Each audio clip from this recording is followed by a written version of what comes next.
Hello everyone. आज basically हम देखने वाले हैं नवंबर हमारा आने वाला है, तो नवंबर में आपकी लव लाइफ कैसे रहने वाली है। जैसे कि हम सब जानते हैं कि राहु का जो परिवर्तन है वो 30 तारीख को हो रहा है, 30 अक्टूबर को। सो ये 18 महीने के लिए होगा एंड काफ़ी सारी राशियों के लिए बहुत फ्रूटफुल रिजल्ट्स देने वाला है। पिछले 18 महीनों में काफ़ी सारी चीज़ों में अप एंड डाउन देखा होगा आपने, ठीक है। प्रॉपर्टी में लॉस हो गया, पार्टनर से लड़ाई हो गई है, नो कॉन्टैक्ट सिचुएशन हो गया, शादी के लिए कोई रिश्ते आ रहे हैं, हो नहीं पा रहा, रिलेशनशिप्स आपके और भी लोगों से काफ़ी ज़्यादा ख़राब हो रहे हैं, लोग आपका पॉइंट ऑफ व्यू नहीं समझ रहे हैं, मम्मी पापा के साथ बहुत ज़्यादा लड़ाई हो रही है, ऑफिस में नहीं बन रही, ऑफिस के अंदर पॉलिटिक्स बहुत ज़्यादा है। तो रिश्ते नाते आपने कहीं ना कहीं बिखरते हुए, ख़त्म होते हुए, या आपका पॉइंट ऑफ व्यू लोग समझ नहीं पा रहे हैं और आपको उनकी चीज़ों को सुन के देख के बहुत ज़्यादा दर्द हो रहा है, बहुत ज़्यादा अकेला आप महसूस कर रहे हैं।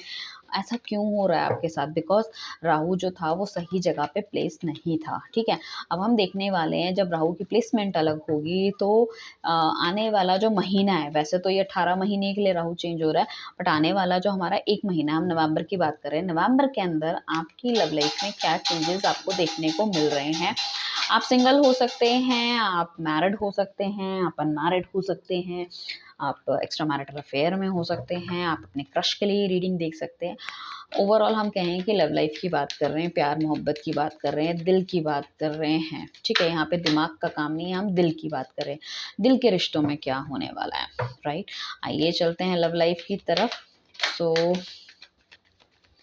जिन्होंने भी चैनल को सब्सक्राइब नहीं किया, फटाफट से चैनल को सब्सक्राइब कीजिए, लाइक कीजिए, शेयर कीजिए। डिवाइन प्लीज़ हमें बताइए नवंबर के टाइम पे मेरे जो व्यूअर्स हैं उनके जो लव लाइफ है उसमें क्या रहने वाला है, ठीक है, क्या रहने वाला है।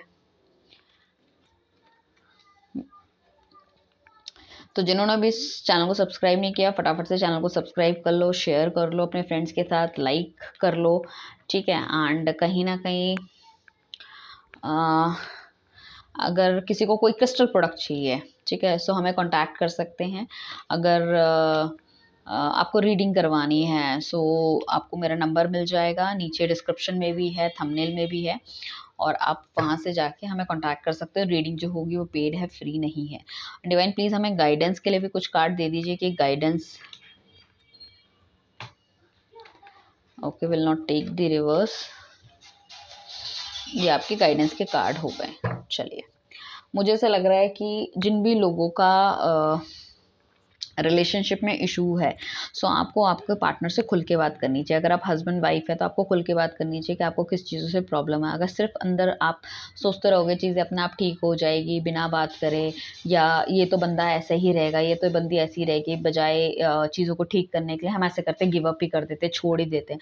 तो देखो, काफ़ी टाइम से हम आप एक रिलेशनशिप में इन्वेस्ट कर रहे हो, यहाँ पे ऐसी कोई मेजर प्रॉब्लम नहीं है जो आप मतलब लाइक खत्म नहीं कर सकते। मतलब ऐसी कोई मेजर इश्यूज मुझे नहीं दिख रहे। प्रॉब्लम इज दैट कि आपकी या तो दोनों की एक दूसरे से एक्सपेक्टेशन बहुत ज़्यादा है। एक्सपेक्टेशन इस तरह से है कि एक्सपेक्टेशन को पूरा करते करते कहीं ना कहीं आप एक दूसरे को भूल जाते हो, एक दूसरे को टाइम नहीं देते हो, और एक दूसरे से खुल के वोकल नहीं होते, बात नहीं बताते। स्पेशली आपका पार्टनर भी ऐसा हो सकता है जो कहीं ना कहीं बहुत ज़्यादा हाई गोल्स उसके हों और वो गोल्स पूरा करने में लगा रहता है और आपको टाइम नहीं दे पाता, आपको सेल्फ रिस्पेक्ट नहीं दे पाता, और कभी कभी कुछ गलत चीज़ों के प्रति भी उसका आकर्षण हो जाता है। जैसे कि किसी और को देख लिया तो उनकी तरफ आकर्षित हो गए, या फिर बहुत ज़्यादा पैसा या मटेरियलिस्टिक बहुत ज़्यादा हो रहे हैं, या बहुत ज़्यादा पैसा कमाना चाहते हैं, बड़ा बनना चाहते हैं, दुनिया को दिखाना चाहते हैं। बट आपके लिए अगर कुछ फील भी करते हैं ना तो आपको वो खुल के बोल नहीं पाते, वो समझा नहीं पाते। That is the main problem. और वो चाहते हैं कि छोड़ो यार, इससे अच्छा तो इस रिलेशनशिप को हम ख़त्म ही करें। That is the main problem. तो आप दोनों का ओपन कम्युनिकेशन होना बहुत बहुत ज़रूरी है। जैसे ही आपका ओपन कम्युनिकेशन होगा, जैसे ही आप दोनों की एक दूसरे से फेयर एक्सपेक्टेशन होगी, आप भी उनसे कुछ बहुत ज़्यादा एक्स्ट्रा ऑर्डिनरी एक्सपेक्ट मत कीजिए, और आपके पार्टनर भी अगर ना करें तो बेहतर रहेगा। सो आपको एक हैप्पी लाइफ देखने को मिलेगी। कहीं ना कहीं पूरी पॉसिबिलिटी है कि आपको दैट आप शादी कर सकते हो, बच्चे हो सकते हो, एक अच्छा घर परिवार बसा सकते हो, but the open communication and the low expectation. ये 2 चीज़ें आपको रखने को मिलेगी। काम करना पड़ेगा डेफ़िनेटली, कहीं न कहीं इल्यूज़न अभी तक आपको देखने को मिल रहा होगा अपनी लाइक इसमें लव लाइफ़ में। इल्यूज़न मीन्स मतलब आपको समझ नहीं आ रहा, मतलब एक धुंधलापन-सा, आपको क्लैरिटी नहीं मिल रही चीज़ों की, तो वो सब चीज़ें चल रही थी। बट डेफ़िनेटली आपको न्यू बिगिनिंग देखने को मिलेगी। अगर आपका दिल बहुत बुरी तरह से टूटा है, पार्टनर ने आपको छोड़ दिया, किसी और के साथ शादी कर ली, या यू नो दैट किसी और के साथ अगर उन्होंने शादी कर ली है, तो बट अब वैसे वो उनकी लाइक मम्मी या फिर लाइक भाभी या किसी किसी लेडी का इन्फ्लुएंस हो सकता है कहीं न कहीं। सो चीज़ों को माफ़ करके आपको आगे बढ़ना चाहिए, अपने दिल में बहुत ज़्यादा गिल्ट वगैरह ना रखिए अगर किसी के साथ ऐसा हुआ है। अगर आपका दिल टूटा है, नो कॉन्टैक्ट सिचुएशन में चले गए हों, उनसे कोई गलती हो गई थी, आपसे कोई गलती हो गई थी, कहीं न कहीं सेपरेटेड है, सो कहीं न कहीं इनर कॉलिंग ज़रूर मिलने वाली है आपके पार्टनर को, या आपके अंदर भी एक इनर कॉलिंग आ रही होगी कि माफ़ करके चीज़ों को ठीक कर लेना चाहिए और आगे बढ़ जाना चाहिए। या तो उनको छोड़ के या फिर उनको माफ़ करके उनके साथ आगे बढ़ जाना चाहिए। जो भी चीज़ें हैं उनको आपको रेक्टिफ़ाई करना पड़ेगा, and this is your last chance. कहीं न कहीं अगर आप इसमें भी अगर आप देर कर दोगे, तो फिर you can lose this relationship, इसकी भी पॉसिबिलिटी है। सो कहीं न कहीं मैं ये कहूँगी कि डिवाइन की तरफ से आपको एक इंडिकेशन, एक अंदर से होता है ना, हमारे अंदर से आता है कि नहीं नहीं यार, इसके बिना जी पाना मुश्किल है, चलना चाहिए, बातचीत करनी चाहिए, मुझे लग रहा है कहीं ना कहीं सब कुछ ठीक हो जाएगा। तो आर्कएंजल आपको यही कह रहे हैं कि थिंकिंग अपनी ब्राइट रखो, चीज़ें अपनी ठीक रखो, जो भी आपने गलतियां करी है उसका प्रायश्चित आपको भोगना था, आप भोग चुके हो, और कहीं ना कहीं आपको अपनी गलती मान लेनी चाहिए, आपको प्रायश्चित उस चीज़ों का करना चाहिए। अगर आपको आपने अगर किसी ने आपका दिल दुखाया तो उसे माफ़ कर दो, चीज़ों को छोड़ दो। अगर आपने किसी का दिल दुखाया है तो उससे जाके माफ़ी माँग लो। तो कहीं न कहीं आपका पार्टनर इस तरह की सोच रख सकता है और उसे लग सकता है that is the high time, कहीं न कहीं उनको आपकी तरफ बढ़ना चाहिए और वो आके आपसे माफ़ी माँग सकते हैं। चीज़ों को बैलेंस करने की कोशिश कर सकते हैं। अगर आपके पार्टनर और आपके बीच में सिर्फ़ इस वज़ह से लड़ाई हुई थी कि उन्होंने आपसे कुछ पैसा लिया था, ठीक है? और वो पैसा शायद नहीं दे पा रहे थे, ठीक है? या आपने पैसा लिया था, आप पैसा नहीं दे पा रहे थे, या कहीं गलत जगह इन्वेस्टमेंट हो गया था, वहाँ पे आपको घाटा मिल गया, धोखा मिल गया, कुछ इस तरह की चीज़ें, तो वो भी वहाँ पे क्लियर आउट हो सकते हैं, आप दोनों कर सकते हो, कोई इश्यू नहीं है। बट मैंने वही कहा ना कि खुल के बैठ के बोलना, सिर्फ़ सोचना कि मेरे साथ गलत हो रहा है, गलत हो रहा है, गलत हो रहा है, से चीज़ें ठीक नहीं होंगी। आपको सोचना पड़ेगा, आपको दिमाग लगाना पड़ेगा। बट रिलेशनशिप हो या कोई भी चीज़ आपकी, मैं कहूँगी इस टाइम पे अगर गलत चल रही है, तो उसको छोड़ने में कोई भलाई नहीं है, उस पे काम करना चाहिए, उसको क्या करना चाहिए वो आपको सोचना पड़ेगा। मुझे ऐसा लग रहा है कि कहीं न कहीं आपके पार्टनर को ये भी लगता है कि अगर आपको ऐसा लग रहा है कि भई वो मुझसे मुझको छोड़ दिया है, या शादी के लिए मेरे से क्यों नहीं हाँ किया, मुझे कमिटमेंट नहीं दी। सो कहीं न कहीं बहुत ज़्यादा लड़ चुके हैं वो अपने घरवालों से, बहुत ज़्यादा चीज़ें वो कर चुके हैं, बट कोई भी उनका पॉइंट ऑफ व्यू समझने को तैयार ही नहीं है। अभी भी he is into the fighting spirit, है ना? स्पिरिट तो है उनके अंदर कि भई मैं लड़ूँ और आपके लिए स्टैंड लूँ बिना सोचे-समझे। So he is also not in very good phase, बहुत अच्छे फेज़ में नहीं है। तो मैं ये कहूँगी कि आपको खुद आगे बढ़ के उनकी तरफ उनसे बात करनी चाहिए कि क्या प्रॉब्लम है और किस तरह से हेल्प कर सकते हैं, और रुकना है तो कितना रुकना है, क्या चीज़ें हैं। सो वो वाली चीज़ें हैं, क्योंकि कहीं न कहीं मुझे ऐसा लग रहा है कि अ, कुछ तो 2 सिचुएशन उनकी लाइफ में है। काफ़ी हद तक ये सिचुएशन उनकी उनकी उनका करियर और आप हो सकते हो, उनकी फैमिली और आप हो सकते हो। जिस चीज़ में क्या है कि ही is also not very happy, मतलब आँखों में जैसे उनकी पट्टी बन गई है, दिल-दिमाग उन्होंने सब कुछ पूरी तरह से ब्लॉक अपना कर दिया है। उनको समझ नहीं आ रहा उनको क्या करना चाहिए। He is not feeling very good towards family. Family के लिए भी बहुत अच्छा नहीं सोच पा रहे और आपके लिए भी कोई अच्छा स्टेप नहीं ले पा रहे। ठीक है?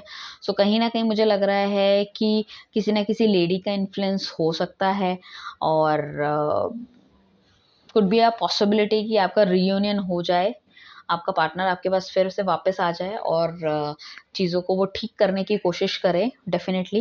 एंड फ्रेंड सर्कल के साथ भी कोई रियूनियन हो सकता है आपका, हो सकता है कोई पार्टनर आपका कोई पहला कोई क्रश वग़ैरह हो जिससे कि आपकी बातचीत ख़त्म हो गई थी, वो किसी पार्टी के दौरान आप उससे मिल सकते हो, चीज़ों को ठीक कर सकते हो कुछ ना कुछ।